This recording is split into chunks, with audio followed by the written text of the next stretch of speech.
Hello friends, welcome to రుచి వంటిల్లు. ఈరోజు మనం సంక్రాంతి స్పెషల్ అరిసెలు చాలా టేస్టీగా ఎలా తయారు చేసుకోవాలో చూద్దాము. ఈ అరిసెల్ని మనం చాలా సింపుల్గా ప్రిపేర్ చేసుకోవచ్చు, టేస్ట్ కూడా చాలా బాగుంటాయి. సో లేట్ చేయకుండా వీడియోలోకి వెళ్ళిపోదాం.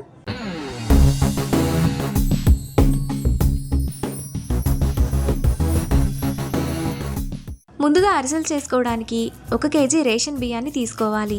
అరిసెలు చేసుకోవడానికి రేషన్ బియ్యం అయితేనే టేస్ట్ బాగుంటాయి. ఈ బియ్యంలో జిగురు ఎక్కువగా ఉంటుంది. ఇప్పుడు ఈ బియ్యాన్ని నీళ్లలో పోసుకొని 3-4 సార్లు బాగా కడిగి ఒక రోజంతా నానబెట్టుకోవాలి. బియ్యం ఒక రోజంతా నానిన తర్వాత అందులో ఉన్న నీళ్లను తీసేసి ఒకసారి కడిగి జల్లెడ బుట్టలోకి వేసుకోవాలి. బియ్యాన్ని కడిగి ఇలా జల్లెడ బుట్టలో వేసుకున్న తర్వాత 10 నిమిషాల పాటు ఇలానే ఉంచి పిండిని పట్టించుకోవాలి. పిండిని పట్టించుకున్న తర్వాత పిండి ఆరిపోకుండా చేతితో ఇలా ప్రెస్ చేసి మూత పెట్టుకొని పక్కన పెట్టుకోవాలి. ఇప్పుడు ఈ అరిసెల్లోకి బెల్లాన్ని తీసుకోవాలి. 1 కేజీ బియ్యానికి 750 గ్రామ్స్ బెల్లం పడుతుంది. అరిసెలు చేసుకోవడానికి ఇలా గడ్డ బెల్లం అయితేనే టేస్ట్ బాగుంటుంది. ఇప్పుడు ఈ బెల్లాన్ని ఇలా తరిగి పెట్టుకోవాలి. ఇప్పుడు స్టవ్ మీద వెడల్పుగా ఉండే గిన్నె పెట్టుకొని అందులో బెల్లాన్ని వేసుకోవాలి. ఇప్పుడు 1/2 గ్లాస్ నీళ్లు పోసుకొని బెల్లం కరిగేంత వరకు కలుపుకోవాలి. బెల్లం కరిగిన తర్వాత ఒకసారి స్ట్రైనర్లో వడపోసుకోవాలి. బెల్లంలో ఏదైనా డస్ట్ ఉంటే పోతుంది. అరిసెలకు పాకం ఇక్కడ చూపిస్తున్నట్టు ఈ విధంగా రావాలి. ప్లేట్లోకి కొద్దిగా నీళ్లు తీసుకొని అందులో కొద్దిగా బెల్లం పాకాన్ని వేసుకుంటే ఈ విధంగా ఉండలా రావాలి.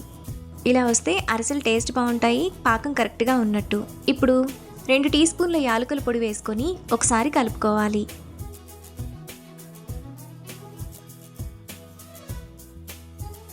ఇలా కలుపుకున్న తర్వాత స్టవ్ ఆఫ్ చేసుకొని అందులో కొద్దిగా పిండిని వేసుకుంటూ దగ్గరకు అయ్యేంత వరకు కలుపుకోవాలి.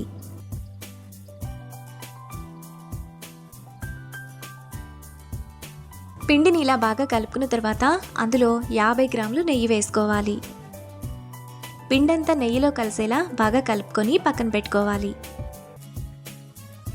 ఇప్పుడు ఆయిల్ కవర్ మీద కానీ ఏదైనా ప్లాస్టిక్ కవర్ మీద కానీ కొద్దిగా ఆయిల్ రాసుకొని కొద్దిగా పిండిని తీసుకొని ఇక్కడ చూపిస్తున్నట్టు అరిసెను ఈ విధంగా చేసుకోవాలి.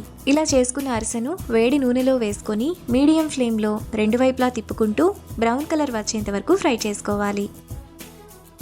అరిసె మనకు 2 వైపులా ఇలా ఫ్రై అయిన తర్వాత అరిసెల పీట మీద వేసుకొని ఇక్కడ చూపిస్తున్నట్టు ఈ విధంగా ప్రెస్ చేయాలి. ఇలా ప్రెస్ చేసుకుంటే మనకు అరిసె ఇలా కరెక్ట్గా వస్తుంది. మిగతా అరిసెలను కూడా సేమ్ ప్రాసెస్లో చేసుకొని ఫ్రై చేసుకోవాలి. మనకు చాలా టేస్టీగా అరిసెలు రెడీ అయిపోయాయి. ఇప్పుడు ఈ అరిసెలను ఏదైనా ఎయిర్ టైట్ డబ్బాలో స్టోర్ చేసుకుంటే 20 రోజుల పాటు ఫ్రెష్గా ఉంటాయి. అంతే, ఎంతో సింపుల్గా టేస్టీగా చేసుకునే సంక్రాంతి స్పెషల్ అరిసెలు రెడీ. ఈ వీడియో కనుక మీకు నచ్చినట్లయితే లైక్ చేసి, షేర్ చేసి, సబ్స్క్రైబ్ చేయండి.